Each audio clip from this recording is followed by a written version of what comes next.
ఓం గురుభ్యో నమః. మనం ఈరోజు గురువారం గురించి తెలుసుకుందాం.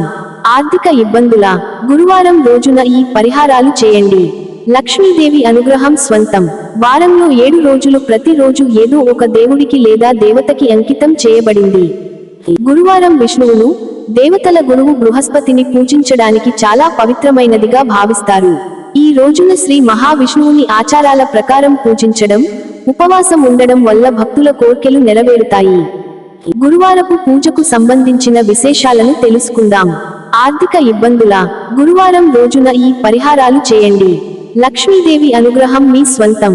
హిందూ మతంలో గురువారం విష్ణువు ఆరాధనకు అత్యంత ఫలవంతమైన రోజుగా పరిగణించబడుతుంది. ఈ రోజున శ్రీ మహావిష్ణువును పూజించిన భక్తులకు సుఖ సంతోషాలు, శ్రేయస్సు, దీవెనలు లభిస్తాయని నమ్మకం.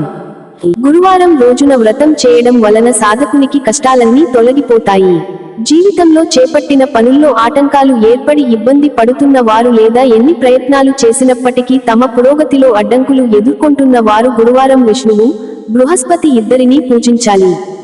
నారాయణుని ఆరాధించడం ద్వారా లక్ష్మీదేవి కూడా ప్రసన్నురాలవుతుందని, ఆర్థిక ప్రయోజనం పొందుతారని నమ్ముతారు.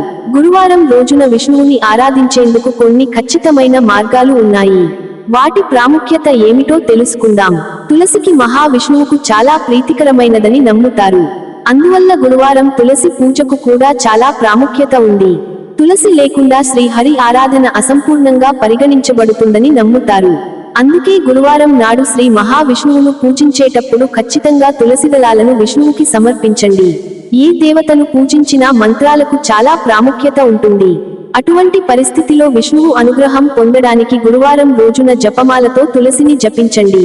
ఓం నమో భగవతే వాసుదేవాయ నమః అనే మంత్రాన్ని జపించండి. దీనివల్ల భగవంతుడు త్వరగా సంతోషిస్తాడని నమ్ముతారు. ఎవరికైనా వివాహంలో పదే పదే అడ్డంకులు ఎదురవుతున్నట్లయితే, లేదా బంధం ఖరారు అయిన తర్వాత విచ్ఛిన్నమైతే ఖచ్చితంగా గురువారం రోజున శ్రీ మహావిష్ణువును పూజించండి. ఈ రోజు కూడా ఉపవాసం ఉండండి. ఈ రోజున విష్ణువు ఆలయానికి వెళ్లి పసుపు పువ్వులు, పసుపు మిఠాయిలను సమర్పించండి.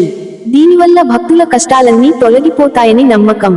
గురువారం రోజున రావి చెట్టు, అరటి చెట్టు, తులసిని పూజించడం వల్ల విష్ణువు, లక్ష్మీదేవి అనుగ్రహం కూడా లభిస్తుంది. ఇలా చేయడం వల్ల సాధకుడికి ఆర్థిక సమస్యలు ఎదురుకావు. ఇవి కూడా చదవండి. ఇంటిని కూల్చకుండా అన్ని వాస్తు దోషాలకు ఒకే పరిహారం ఏమిటంటే, ఇంట్లో హనుమంతుడు ఫోటోలు పెట్టుకోవడానికి వాస్తు నియమాలున్నాయని ఆర్థిక ఇబ్బందుల ఇంట్లో పారిజాతం మొక్కను ఈ దిశలో పెంచుకోండి. వాసుకి కాల సర్ప దోషమా? తలెత్తే ఇబ్బందులు, దోష నివారణలు ఏమిటంటే, వీలైతే గురువారం పసుపు రంగు దుస్తులు ధరించండి. ఇది మాత్రమే కాదు, పూజ చేసేటప్పుడు ఆసనంపై పసుపు వస్త్రం వేసుకుని మాత్రమే కూర్చోండి. ఈ పరిహారాన్ని చేయడం ద్వారా భక్తుడి జీవితంలో ఎన్నటికీ ఏ విషయంలోనూ కొరత ఉండదని నమ్ముతారు.